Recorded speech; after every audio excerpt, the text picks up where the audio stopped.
Something has been bothering me for the past little while, and that's the use of the word should when it comes to creating art with photography. And I'm going to go for a walk in the woods and think about it and share my thoughts with you. So let's get going.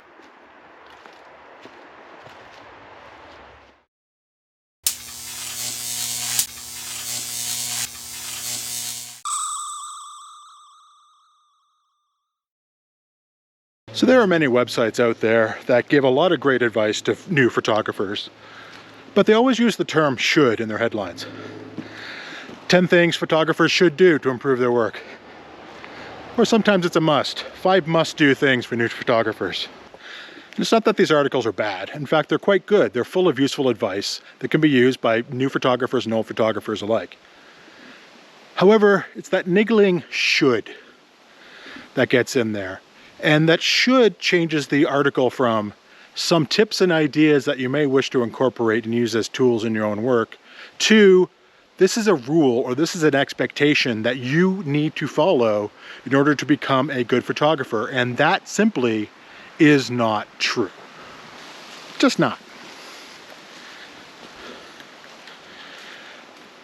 So the problem with should, like I said, is it creates an expectation in our heads. It creates a rule. Even if the article is not written that way, I know a lot of people tend to take such articles, especially in the beginning, and treat them as rules. And that's a problem. Because rules create expectations, and expectations create limitations. And that's just fact of life. If you know if you feel that you should be doing something, you feel obligated to actually do that thing. There are many aspects of life where this is actually a valid, useful thing to do. We should follow the laws of the land. We should be nice to people. We should tip our waitress. All of these things are valid shoulds. So the problem with shoulds is specifically when it comes to creating art. Personal art for our own personal needs. And that is where I think shoulds need to be banished from our thoughts. Because when it comes to personal art, there are no real rules, there are no real expectations. It is something for us, and we shouldn't be limited by what others think. And a lot of these axioms and these ideas, they're not really rules. For example, there's the rule of thirds. So the rule of thirds is a time-tested axiom in photography, and the rule states that if you split your frame up into threes horizontally and vertically and put your subject at one of the intersections of those lines, your composition will end up looking pretty good. And this is true, and I use it all the time. However, there are many, many instances where that isn't true, where it's not appropriate for the artistic vision or for the shot or the story you're trying to get across with the frame, where that is valid. And there's no problem with having a different composition in your shot if it serves the need of the shot. However, we have that niggling thing in our heads that says we should follow the rules of thirds. Even if we know it's not really true, because it's a should, if we're decent people, we want to follow the rules that we have. So we have to stop and justify in our heads, even if it's just for a brief moment, why we're violating that rule of thirds. And that slows us down and limits the creative process. And we have enough issues with the creative process in our lives, our busy day lives, at least I do, that I don't need those extra hindrances.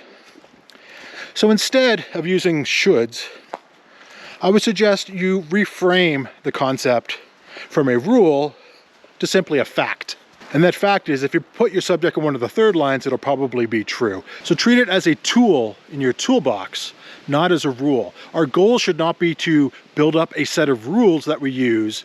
It should be to build up a set of tools that we use. Know when to use them and when to not use them. And the flexibility of not making them rules helps with that a lot.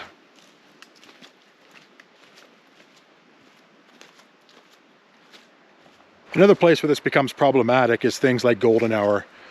Golden hour is the concept that the light just after sunrise and just before sunset, where the sun's close to the horizon, casts this nice golden glow. So a lot of photographers will say, I'm only going to take photos, especially landscape photos, during golden hour. And that's an artistic choice, and that's valid. Except what happens when you can't be at a location during golden hour? You may decide, hey, let's stick around for golden hour. Well, that's fine. You may say, let's take a shot. Anyways, that's also fine. Or you may say, skip it. Let's not worry about the photo. And to me, I think that's a shame. There are many reasons for golden light, but there are also many, many ways to get photos in the harsh sunlight of the day. So if you have this rule in your head where you can only take photos at golden hour, it's extremely limiting to the creative process. And we should avoid those limitations.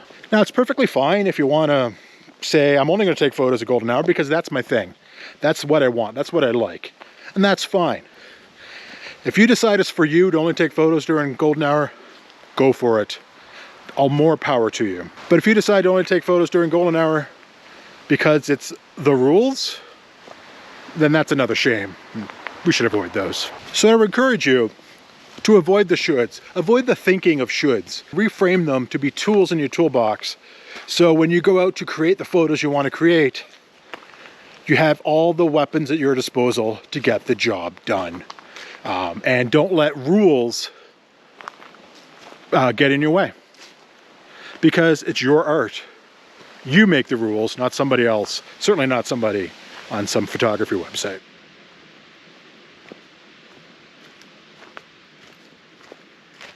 So the question becomes, what should you do with this? I just talked for a bunch of minutes about this thing. I would give the advice that you should hopefully consider my words, consider my thoughts, and see if they make sense, see if they're valid. They may not be. I'm just a guy talking in the woods. Why would you listen to me? I don't know why you listen to me. I don't listen to myself half the time. Consider my words. If they make sense, take some of the advice. If they don't make sense, ignore me completely. I don't really care. All I do care about is thanking you for taking the time to listen to me. And hopefully this will be food for thought. If not, well, thank you anyways. And if you like more of my thoughts, more of my tutorials on how to do things, more of my goings on in my creative world, please hit subscribe. Otherwise, I'll see you next time. Cheers.